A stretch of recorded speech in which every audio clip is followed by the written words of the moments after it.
Hi everyone, I'm Rachelle Mee-Chapman, and this is Relig-ish, where we help you move through spiritual shifts to create right fit practices that are rooted in your heritage, authentic to who you are today, and creative enough to grow with you. Today we are doing part 4 of our Sex and Faith series, where we're going to unpack some of the coping skills that we talked about in last week's episode. Now, these coping skills are really helpful if you're rebuilding your ideas about sex and intimacy, but they're also helpful at any point in the reconstructive process of sort of shifting faith values and shifting ideas about spirituality. The first one that I mentioned in last week's video is making space for hard emotions. And we're going to unpack that a little bit today with some pragmatic, doable suggestions.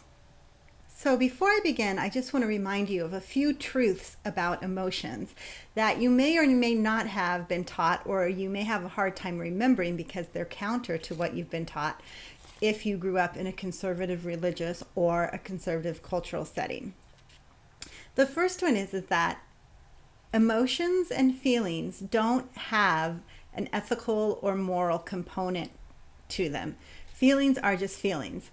Now, feelings may feel good and feelings may feel bad, but bad feelings aren't morally or ethically wrong, and good feelings aren't morally or ethically right.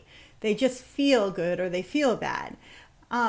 When you're raised in a culture that has a really strong emphasis on the practice of judgment, where you're always assessing and judging right from wrong, that idea that some emotions are intrinsically morally correct and some are intrinsically morally wrong can get ingrained in there. But that's not really the case, psychologically speaking. Emotions are a reaction to the things that you encounter in your world, and they're neither good nor bad. They just are. Now, how you act on those emotions can have moral and ethical implications, but the emotions themselves have no judgment attached to them.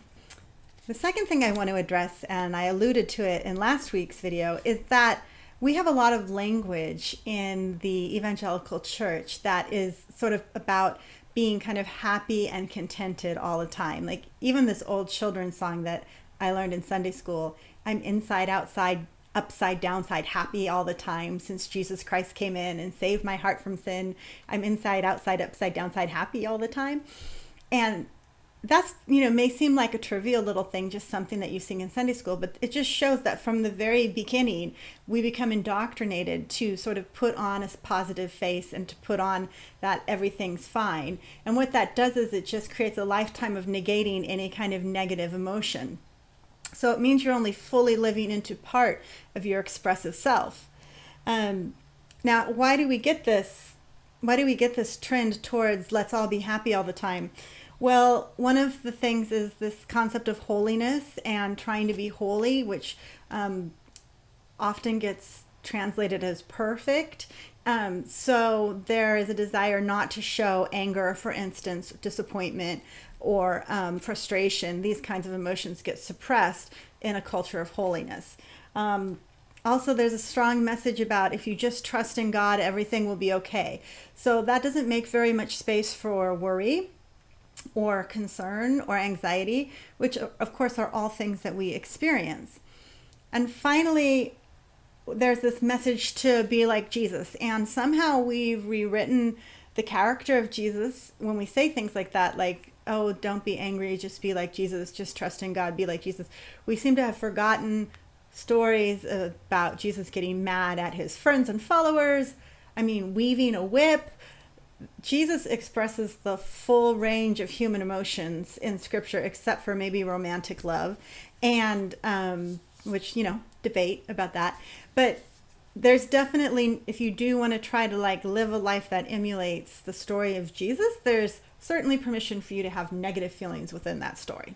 Okay, so now that we've kind of created a framework where whatever you're feeling is okay, there's no moral judgment around it, where we understand that both positive and negative feelings are part of the human condition, they're part of what Jesus experienced, and if we can have space for both of those things.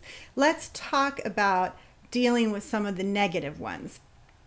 And what we tend to do is just suppress the negative ones. They don't feel good, and we want to get away from them as often as possible, so as quick as possible.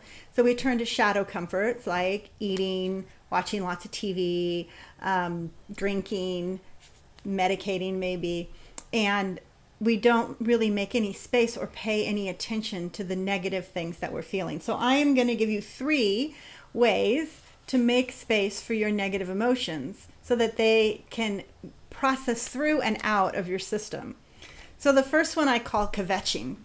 You know, it is a time-honored tradition, especially amongst women, to get together and kvetch about whatever is bothering you.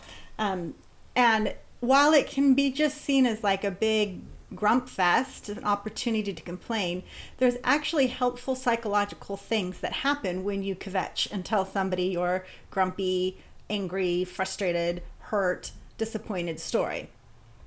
You are telling your story, and anytime you tell your story fully, the good and the bad of it, the light and the dark of it, the ebb and the flow of it, you are stepping more into your power. You are owning the complete story.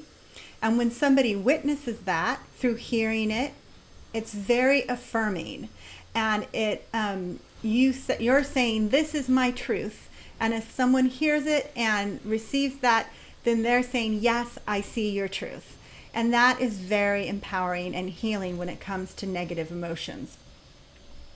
Also, when you tell your story in a kvetch session, what it does is creates opportunity for you to rewrite that story. What we don't want to do is get stuck in a deconstructive model where all we're doing is complaining, noticing the wrongs, feeling the hurt. That's one step in the journey. When you write out that story, or you tell out that story, when you identify that story, then you can start rewriting that story. If you never pay attention to those negative things, you cannot rewrite the chapter. And so that chapter just remains in negativity and pain. And it starts manifesting in physical ways and ruins your relationships. It's just a mess.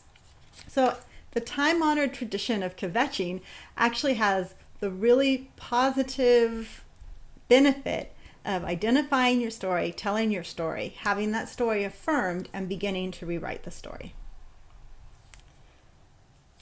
The second thing that is a tip that I'd want to give you about making space for negative emotions is feel your anger. Especially women are really taught culturally and religiously to not be angry. And as we come into our rightful place as leaders and teachers, we will often get a message that it's not okay to be angry, for instance, about being pressed down and suppressed in leadership.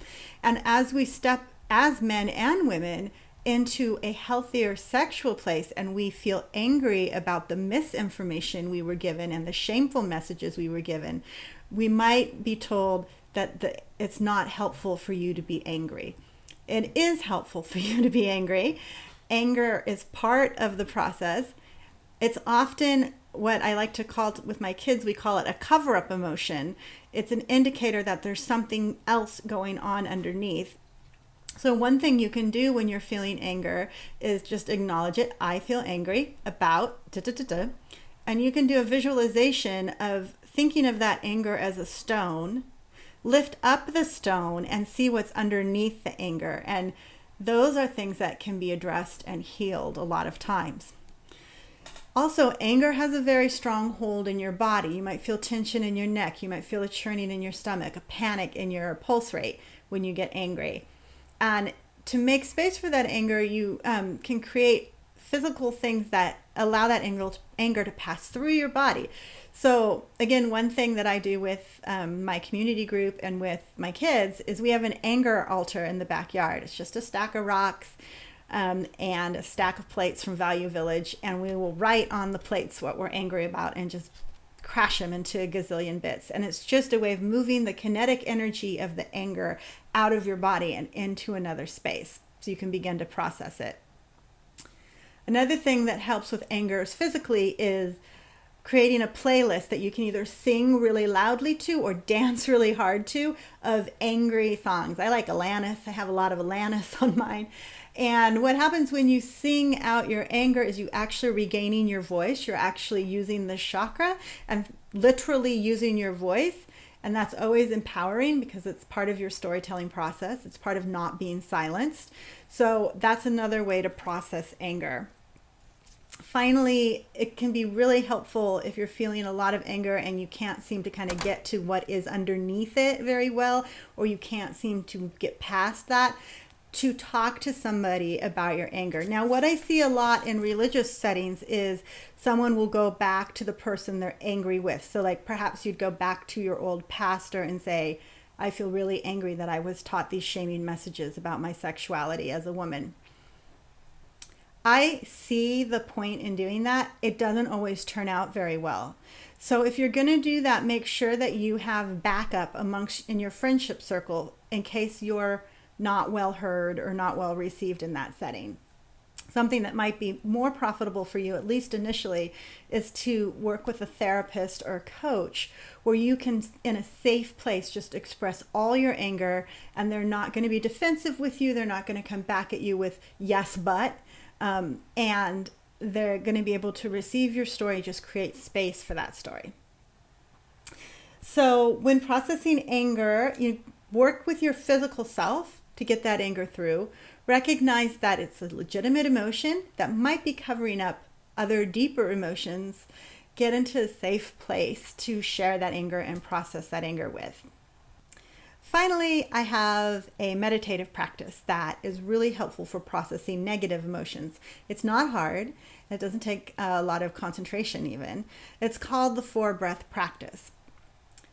Being raised in a conservative setting and being sort of discouraged from noticing your negative emotions, you also get discouraged from noticing certain positive emotions like attraction or romance or desire.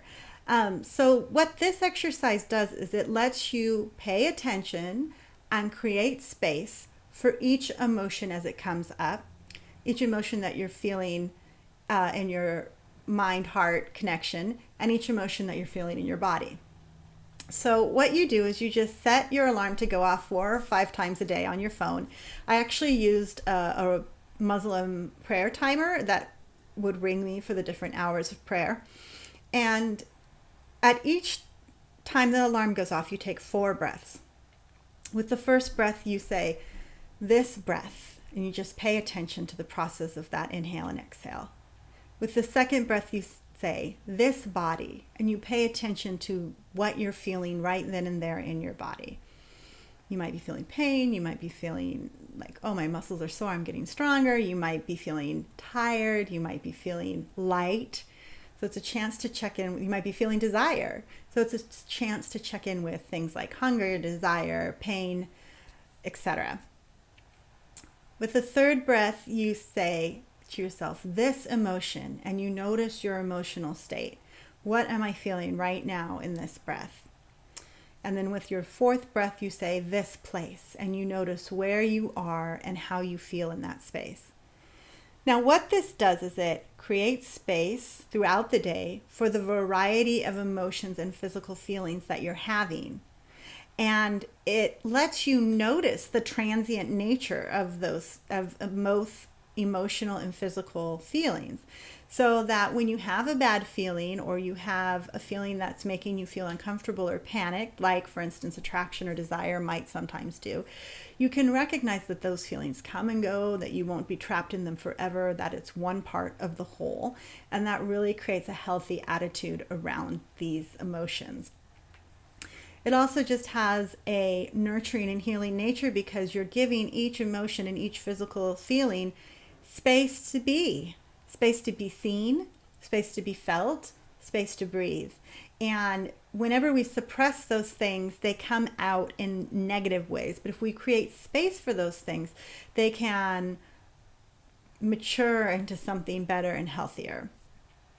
And finally, it connects the mind-body. When you're raised in a shaming culture around your sexuality and your physicality, when you're told that your body is dangerous and tempts boys to sin, when you're told to cover up and hide, when you're told that your impulses and desires are all bad, you create a disconnect between your mind-body connection. So this acknowledgement, using the breath of what am I feeling in my body? What am I feeling in my emotions? Where am I in space? Helps to reintegrate mind, body, spirit in a really simple, not too heady way. And of course, integrating mind, body, spirit is an important step in coming into a healthier place in regards to sensuality and sexuality. So this exercise helps with all kinds of things in your everyday world, but it especially is helpful for dealing with negative emotions and repairing the mind, body, spirit rift. So those are some things that can help you create space for negative emotions and help those emotions get the air and the light and the recognition that they need to heal and to mature onward. You can kvetch and tell your story, let your story be seen.